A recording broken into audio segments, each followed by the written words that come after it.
Assalamualaikum warahmatullahi wabarakatuh. Permisa kajianmu yang saya hormati, alhamdulillahirabbil alamin, asyhadu an la ilaha illallah wa asyhadu anna muhammadar rasulullah, la haula wala quwata illa billahil azim. Yang kami hormati permisa kajianmu yang pada saat ini menyaksikan acara ini, marilah kita panjatkan puji kita dan syukur kita kepada Allah. Hanya karena Allah kita bisa bersama-sama mengkaji ilmu Allah pada saat ini.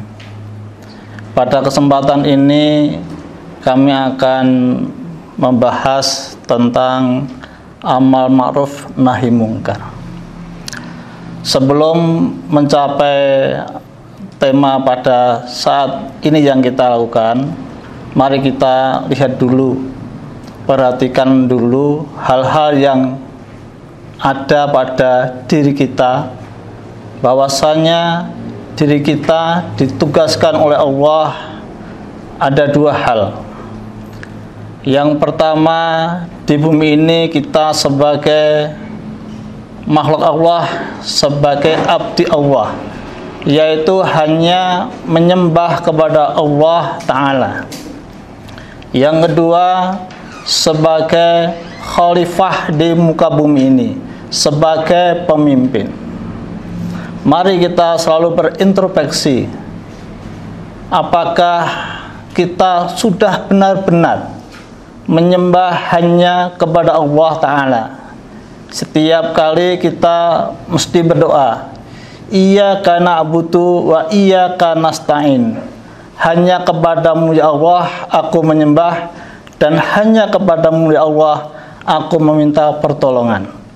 Kita evaluasi diri, apakah kita sudah seperti itu atau belum. Yang kedua, kita sebagai orang yang ditugaskan oleh Allah di muka bumi sebagai khalifah, pemimpin.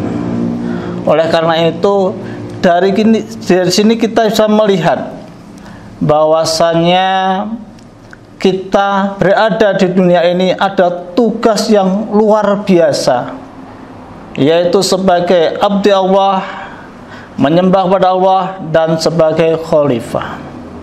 Kemudian kita introspeksi diri, kita punya keluarga, punya orang tua. Oleh karena itu, kita melihat keluarga kita, apakah keluarga kita sudah seperti yang dicontohkan oleh tuntunan Allah yang ada pada dalil-dalil maupun ajaran yang diberikan Allah pada kita semuanya. Oleh karena itu, kami berharap keluarga kita diusahakan keluarga yang bisa membentuk generasi ke depan, generasi yang bisa meneruskan sebagai khalifah, sebagai abdi Allah di muka bumi ini, generasi yang militansinya kuat untuk memperjuangkan Islam itu sendiri. Maka dari itu, ketika kita bicara masalah keluarga, maka ada ayat di Quran itu yang menegaskan kita disuruh untuk melindungi diri kita dan keluarga kita dari api neraka. Oleh karena itu, kita bisa melihat dari sini bahwasannya bagaimana kita menjadi keluarga yang terhindar dari api neraka. Tentunya keluarga yang sakinah, mawaddah, dan warahmah. Oleh karena itu, kita harus mempunyai anak yang betul-betul bisa dikontrol. Keadaan yang sekarang ini sangat memprihatinkan, dengan melihat kejadian-kejadian anak-anak terkena kasus karena kelitih, yaitu anak-anak yang di malam hari berkeliaran, kemudian melukai orang tanpa sebab dan melawan hukum. Seperti ini apakah bisa menjadikan sesuatu yang bagi kita introspeksi? harusnya bisa. Oleh karena itu pemirsa, pada saat ini kejadian-kejadian kritis yang ada di sekitar kita menunjukkan keprihatinan bagi kita semua, bahwasanya kita harus bisa berdakwah amar ma'ruf nahi mungkar. Bagaimana kita bersama-sama dengan pihak yang berwajib untuk bisa mengatasi segala tantangan, segala rintangan, segala hambatan untuk anak-anak itu, bagaimana bisa menjadikan anak-anak yang soleh. Saat ini keadaan anak-anak cukup pada tantangan yang luar biasa. Maka dari itu kekuatan keluarga, kekuatan yang harusnya kita bina, harusnya kita kuati, agar apa? Anak-anak selalu terkontrol. Pemirsa kajianmu yang saya hormati, mari kita introspeksi diri, apakah keluarga kita selalu mengontrol anak-anak kita sekarang ini dalam keadaan bagaimana? Apakah sholatnya bisa bagus 5 waktu? Apakah kegiatannya itu selalu positif? Apakah punya teman bergaul dengan anak-anak yang baik? Itu merupakan evaluasi bagi kita semua. Oleh karena itu, mari kita bersama-sama untuk menjadikan keluarga kita keluarga yang bergenerasi, yang bisa beramal ma'ruf nahi mungkar.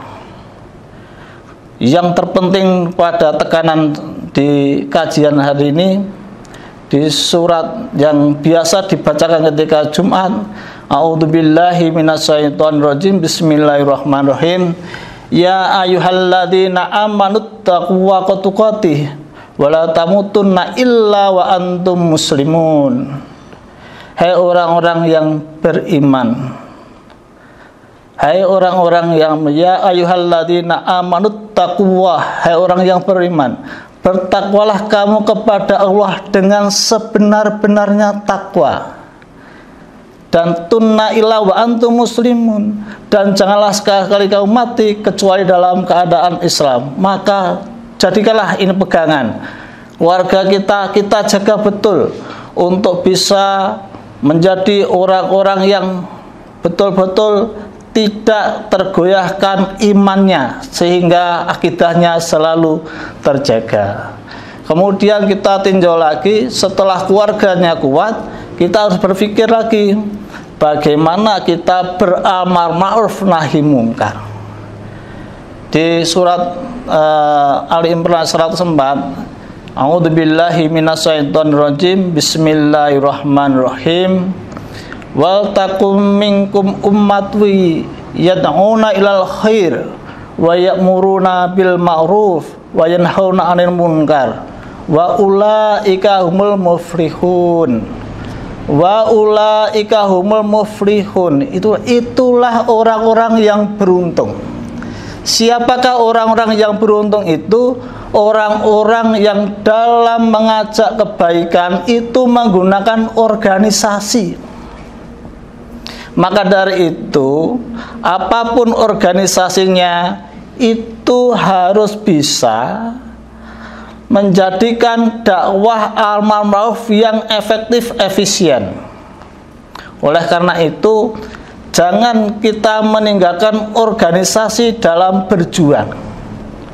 Maka saya pada saat ini berbaju tapak suci yang merupakan ortom dari Muhammadiyah.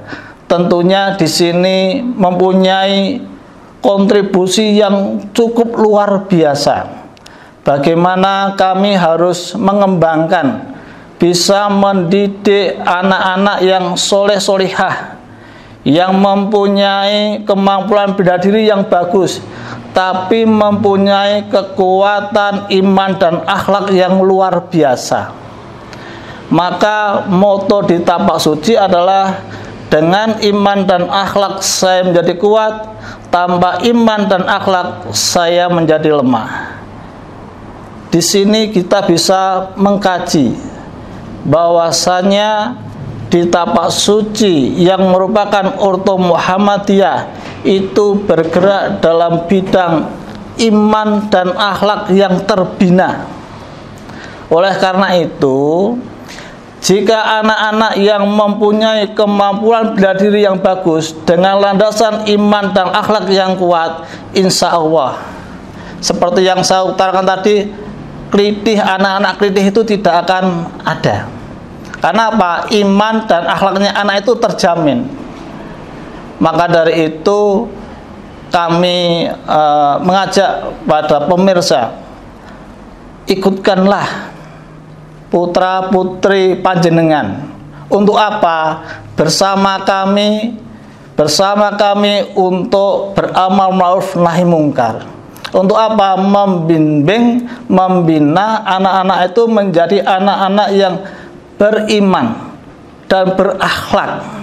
Jadi meskipun di tapak suci itu dibina bagaimana memukul yang bagus, bagaimana menendang yang bagus, bagaimana membanting yang bagus, tapi dasarnya tetap iman dan akhlak.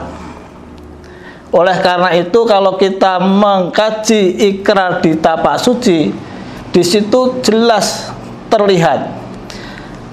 Poin yang keenam itu, dengan iman dan akhlak saya menjadi kuat, tanpa iman dan akhlak saya menjadi lemah. Ini ikrar yang keenam. Apa yang ikrar yang pertama? Itu adalah setia mengabdi ibadah dengan ikhlas karena Allah Ta'ala. Oleh karena itu, jika kita mengkaji poin yang pertama dari ikrar tapak suci, itu tentang tauhid. Anak-anak dilatih bagaimana biar tidak terkena syirik. Syirik adalah dosa yang tidak akan pernah terampuni oleh Allah. Oleh karena itu, di tauhidnya ini kita betul-betul menjaga bagaimana anak-anak sekarang harus bisa jauh dari syirik, jauh dari menyekutukan Allah. Oleh karena itu, poin yang pertama itu tauhid di ikrar tapak suci, yaitu tentang mengabdi hanya kepada Allah Ta'ala. Kemudian di ikrar itu juga ada salah satu diktum, yaitu kita selalu menjaga perangai yang baik dan menjauhi perselisihan. Oleh karena itu, kalau kita melihat seperti ini, tapak suci itu organisasi otonom Muhammadiyah yang sangat efektif jika digunakan untuk amal ma'ruf nahi mungkar. Maka dari itu, pemirsa yang kami hormati, seandainya panjenengan punya putra putri yang masih perlu bimbingan, maka arahkanlah untuk mengikuti tapak suci. Kami akan membuka pintu dengan lapang dada. Bagaimana kami akan mengajari, mulai bertauhid sampai dengan berkarakter yang terbaik. Mungkin itu menjadi PR bagi kita bersama. Jadi keadaan saat ini, masalah kelitih yang membuat orang begitu tercengang. Mengapa anak semuda itu, remaja yang sedemikian itu masih bisa berbuat melawan hukum di luar batas kemanusiaan. Oleh karena itu, apabila kita bersama-sama untuk bagaimana kita beramal ma'ruf nahi mungkar, insya Allah hal-hal seperti itu akan teratasi dengan sebaik-baiknya.